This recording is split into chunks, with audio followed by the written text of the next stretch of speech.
Bonjour à tous et bienvenue dans ce mot pour aujourd'hui. Je voudrais vous parler d'une foi qui redonne des forces, d'une foi qui redonne courage.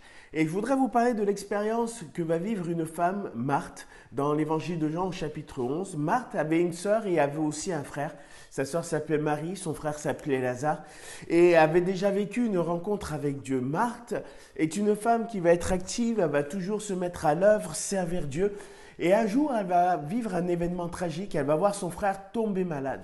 Et alors que son frère est mourant, elle va envoyer des personnes chercher Jésus pour qu'il puisse le guérir. Parce qu'elle reconnaît en Jésus qu'il y a une personne qui est envoyée par Dieu et qu'il est certainement le Messie, qu'il est l'envoyé que Dieu avait promis, qu'il avait promis aux hommes.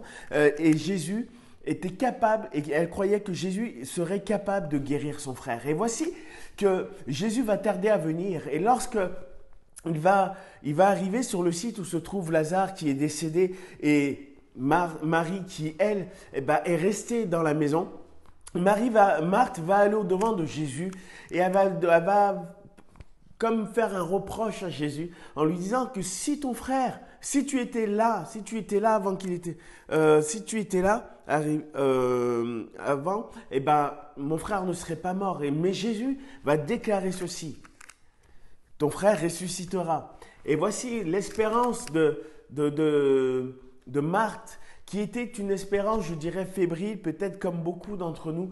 Elle va dire, oui, je sais qu'il ressuscitera le jour de la résurrection. Et Jésus va lui déclarer ceci et va le lui prouver: je suis la résurrection et la vie. Et par ce qui va suivre, va sceller cette vérité dans le cœur de Marthe. Jésus va ressusciter Lazare. Il va ressusciter Lazare. Et Jésus dit, celui qui croit en moi vivra combien même il sera mort. Je voudrais juste vous rappeler que cette vérité, que Jésus est la résurrection et la vie, et que lorsqu'il reviendra, tous ceux qui sont morts en Christ ressusciteront, c'est une vérité qui aujourd'hui renforce la foi chrétienne. Oui, parce que dans la vie courante, nous vivons des épreuves, nous vivons des maladies, nous vivons des drames. Mais quand nous sommes en Jésus, il y a une espérance qui est véritable, c'est celle qu'un jour, nous ressusciterons pour une vie où il n'y aura plus de pleurs, plus de larmes, plus de grincements de dents, plus de maladies, plus de souffrances, plus de querelles, plus de tout ce que nous pouvons voir et côtoyer aujourd'hui.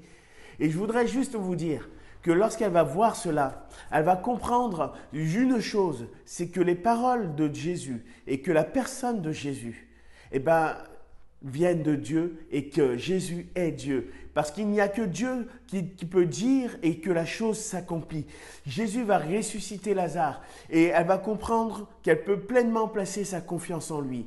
Et vous, je voudrais vous poser cette question dans vos épreuves, dans votre foi. Est-ce que vous voulez commencer comme Marthe en disant: Jésus, pourquoi m'arrive-t-il ceci ou m'arrive-t-il cela? Je voudrais vous dire, Jésus voudrait vous donner une foi qui vous donne des forces. Il vous dit, quand il reviendra, il ressuscitera tous ceux qui auront cru. Il relèvera tous ceux qui auront cru pour vivre dans son royaume éternel. Alors gardez confiance, gardez espérance, gardez encore de la force dans les promesses de Dieu, parce que les promesses de Dieu s'accomplissent avec assurance. Que le Seigneur vous bénisse. Je vous dis à très bientôt dans un prochain mot pour aujourd'hui et ayez bon courage.